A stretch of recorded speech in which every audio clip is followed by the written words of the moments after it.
राधे राधे भक्तों हमें बृहस्पति देव की पूजा करनी चाहिए। अगर किसी का बृहस्पति कमजोर है या गुरु की कृपा कम है तो हमें बृहस्पति देव का ध्यान करना चाहिए और इस कथा का स्मरण करना चाहिए।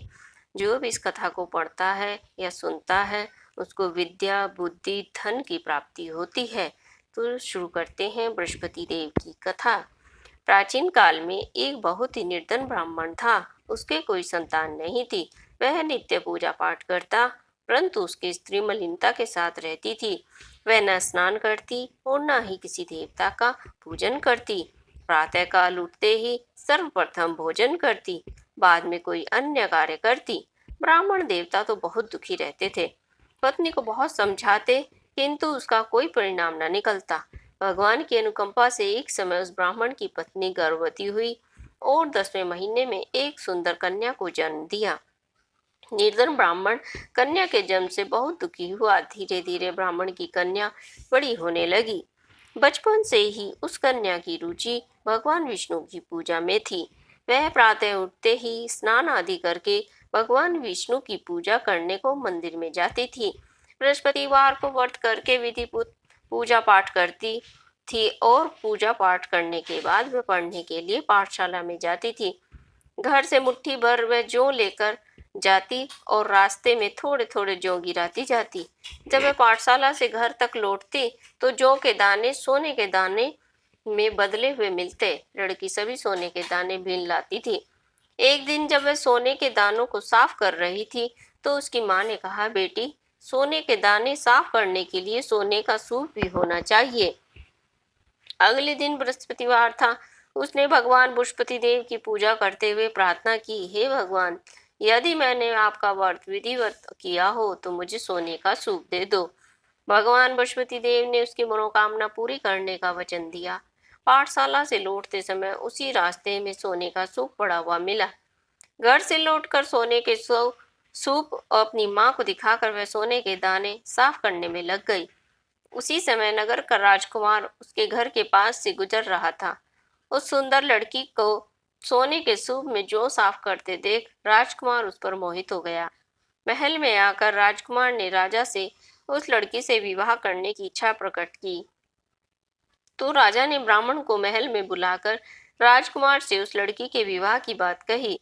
ब्राह्मण तैयार हो गया। धूमधाम से उस लड़की का विवाह राजकुमार से हो गया। दुल्हन बनकर ब्राह्मण की लड़की महल में चली गई। लड़की के चले जाने से ब्राह्मण फिर से निर्धन हो गया। उसे कई कई दिन तक भोजन भी नहीं मिलता था, परंतु दुखी होकर ब्राह्मण एक दिन अपनी लड़की के पास गया और अपने पिता को से निर्धनता का समाचार सुनकर उसे बहुत सा धन देकर पिता को विदा कर दिया। उस धन से ब्राह्मण के कुछ दिन तो आराम से गुजर गए, लेकिन जल्दी ही फिर से भूखों मरने की हालत हो गई। ब्राह्मण अपनी लड़की से धन लेने के लिए फिर महल में पहुंचा। लड़की ने पिता की बुरी हालत देखकर कहा, पिताजी, आखिर कब तक मुझसे धन लेकर जीवन यापन करेंगे? आप कोई ऐसा उपाय क्यों नहीं करते जिससे आपका घर धन और संपत्ति से भर जाए? ब्राह्मण ने कहा, मैंने तेरी माँ को बहुत समझा लिया, पर उसकी समझ में कुछ नहीं आता। उसका फूहड़पन नष्ट हो तो घर की निर्धनता भी दूर हो जाए। तब कुछ सोचकर लड़की ने पिता से कहा, पिताजी, आप कुछ दिनों को के लिए मेरी माँ को मेरे पास छोड़ जाओ। तब कुछ सोचकर ब्राह्मण की पत्नी अपनी लड़की के पास उसकी माँ को छोड़ आया।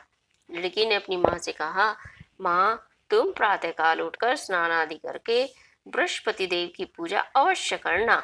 पूजा करने से तुम्हारी निर्धनता अवश्य दूर हो जाएगी। लेकिन उसकी माँ ने उसकी कोई बात नहीं मानी। तब क्रोधित होकर लड़की ने अपनी माँ को एक कक्ष में बंद कर दिया और सूर्योदय के समय उठाकर जबरदस्ती उनसे स्नान कराया और फिर मंदिर में ले जाकर भगवान बृहस्पति देव की पूजा कराई। कुछ दिनों तक ऐसा करने से माँ की बुद्धि में परिवर्तन हुआ और वह स्वयं बृहस्पतिवार का व्रत रखने लग गई। उनके व्रत रखने से ब्राह्मण के घर में भगवान विष्णु की अनुकंपा से धन की वर्षा होने लगी। दोनों पति पत्नी धन संपत्ति पाकर आनंद पूर्वक जीवन यापन करने लगे और विष्णु धाम को चले गए। लकड़हारा बने राजा ने उस साधु से भगवान बृहस्पति देव की कथा सुनकर बृहस्पतिवार का व्रत करके भगवान विष्णु की पूजा की उस दिन से उसके सभी कलेश दूर हो गए और अगले बृहस्पतिवार को कामकाज में अधिक व्यस्त रहने के कारण उसने बृहस्पति देव का व्रत नहीं किया। भगवान बृहस्पति देव लकड़हारे से क्रोधित हो गए और उसे भूल की सजा दी। बोलिए बृहस्पति देव भगवान की जय।